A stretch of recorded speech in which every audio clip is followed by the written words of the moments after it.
Water is supposed to fall. That seems obvious. Rain falls from the sky. Rivers flow downhill. And when water reaches the edge of a cliff, gravity pulls it toward the ground. So what happens when you see a waterfall that appears to do the exact opposite? Instead of falling toward the bottom of the cliff, the water seems to rise into the air. It looks almost impossible. But this strange phenomenon is real. And it doesn't mean gravity has stopped working. What you're seeing is the result of a battle between falling water and powerful moving air. These are sometimes called reverse waterfalls or upside-down waterfalls. And under the right conditions, a waterfall can appear to climb back toward the sky. So how does this happen? The force we don't normally notice. The first thing to understand is that the water isn't suddenly becoming lighter than gravity. Gravity is still pulling it downward. The difference is that falling water isn't always one solid, continuous sheet. As water leaves a cliff, it can break apart into droplets, spray, and smaller streams. Those tiny droplets are much easier for moving air to push around than a large body of water would be. Now imagine a waterfall exposed to extremely strong winds. Instead of the air simply passing around the falling water, the wind can push against the droplets and spray. If the wind is strong enough, some of that water can be carried back upward or blown sideways. From a distance, the effect can look as though the entire waterfall has reversed direction. But there is an important distinction. The water isn't literally flowing uphill through the same channel. The wind is carrying portions of the falling water after they leave the edge. That distinction explains why the phenomenon can look so dramatic while still obeying the laws of physics. Why cliffs make the effect possible. The shape of the landscape matters too. A waterfall dropping from an exposed cliff is much more vulnerable to strong winds than one protected inside a sheltered valley. Cliffs can also change the way air moves around them. When strong winds encounter steep terrain, the airflow can be redirected, accelerated, or pushed upward along the face of the landscape. That means a waterfall positioned in exactly the right place can suddenly find itself in a powerful stream of rising or opposing air. And when weather conditions change, the effect can disappear just as quickly as it began. That's one reason reverse waterfalls are usually temporary. The waterfall itself hasn't changed. The weather has.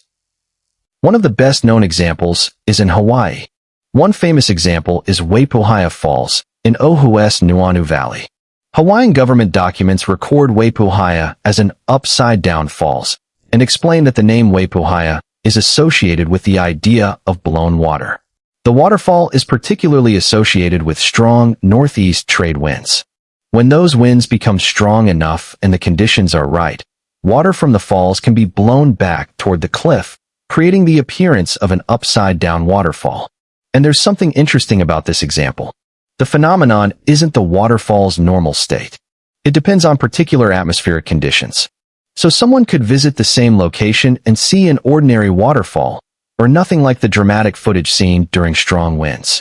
Ireland has its own version. The phenomenon isn't limited to tropical islands.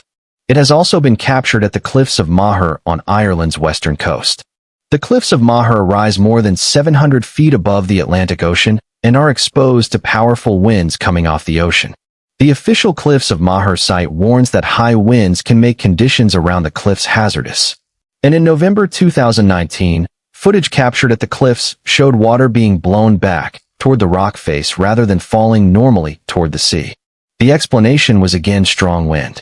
The falling water was being caught and pushed back by the airflow. This is an important clue. When the same strange-looking phenomenon can occur in completely different parts of the world, under similar weather conditions, it becomes much easier to understand what is really happening. The landscape changes. The waterfall changes. But the physics remains the same. It doesn't have to be a huge waterfall. Another misconception is that only enormous waterfalls can reverse. That's not necessarily true. The important factor isn't simply how tall the waterfall is. What matters is the relationship between the falling water and the surrounding airflow. A smaller waterfall can produce a spectacular effect if it is exposed to sufficiently strong winds. Meanwhile, a much larger waterfall may continue falling normally if it is sheltered from those winds.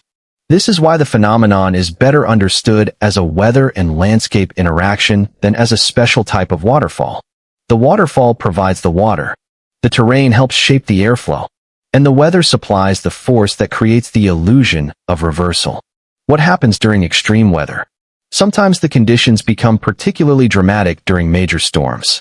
In July 2026, footage from China's Zhejiang province showed a striking example at Dalongqiu Waterfall on Yindang Mountain. During the passage of Typhoon Bavi, powerful wind gusts pushed the falling water upward, producing what Chinese news reports described as a reverse waterfall phenomenon. Dalongqiu has a single vertical drop of roughly 190 to 197 meters, depending on the source and measurement cited. The important part of the story wasn't that the waterfall had somehow changed its direction. It was the storm. The typhoon produced powerful winds capable of pushing the falling water and spray back upward. So when footage of the event looks almost supernatural, the explanation is actually atmospheric. The storm temporarily created conditions in which the wind could dramatically alter the path of the falling water. But can the wind really overpower gravity? This is where the wording can become misleading. You might hear someone say that the wind beats gravity.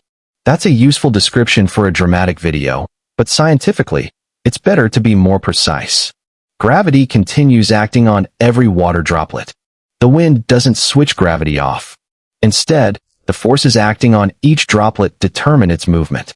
Gravity accelerates the droplet downward. Airflow exerts a force on the droplet. If the upward or sideways influence of the airflow is sufficiently strong relative to the droplet's downward motion, the droplet can be carried upward or sideways. Think about the difference between a solid bucket of water and a cloud of tiny droplets. A strong wind isn't going to pick up a massive solid object nearly as easily. But tiny droplets have much less mass relative to the area exposed to the air around them. That makes them much easier for strong airflow to move. And a waterfall naturally produces plenty of those droplets and spray. Why doesn't every windy waterfall flow upward? Because the conditions have to line up. The waterfall needs to be exposed to strong enough airflow. The direction of that airflow matters. The surrounding terrain matters. The amount of water and how finely it breaks apart matters. And the weather has to be strong enough to create the effect. If the wind is weak, gravity dominates the visible motion and the water falls normally. If the wind is blowing in the wrong direction, the water may simply be pushed sideways. But when the wind meets the falling water at the right angle and with enough force, the result can look extraordinary. For that reason, a reverse waterfall isn't something you can expect to see whenever you visit a particular location. It's a phenomenon created by a specific combination of water, terrain, and weather. And there's another reason videos make it look even stranger. Our eyes naturally interpret a continuous stream of water as one object. When we watch a waterfall, we don't normally think about every individual droplet. We see one flowing column.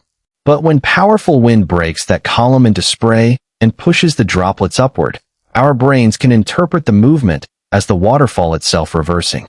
That's why the visual can be so convincing. The waterfall appears to be climbing. But what we're actually watching is water being redistributed through the air. Some of it may still be falling. Some may be pushed backward. Some may be carried sideways. And some may turn into a fine mist. Together, those movements create the illusion of a waterfall flowing upward.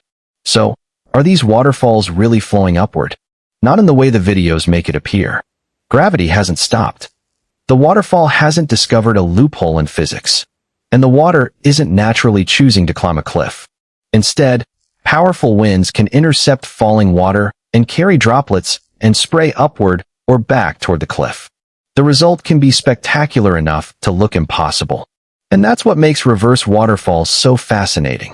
They aren't examples of nature breaking its own rules. They're examples of what can happen when several ordinary forces, gravity, wind, water, and the shape of the landscape, interact under extraordinary conditions. So, the next time you see a waterfall apparently flowing toward the sky, there's no need to look for an explanation beyond physics. The water is still falling. The wind is simply giving some of it a very unexpected direction. And for a few moments, from exactly the right angle, it can look as though gravity has been turned upside down. Anyway, gravity still works. The like button still works. And apparently, so does subscribing. So test all three.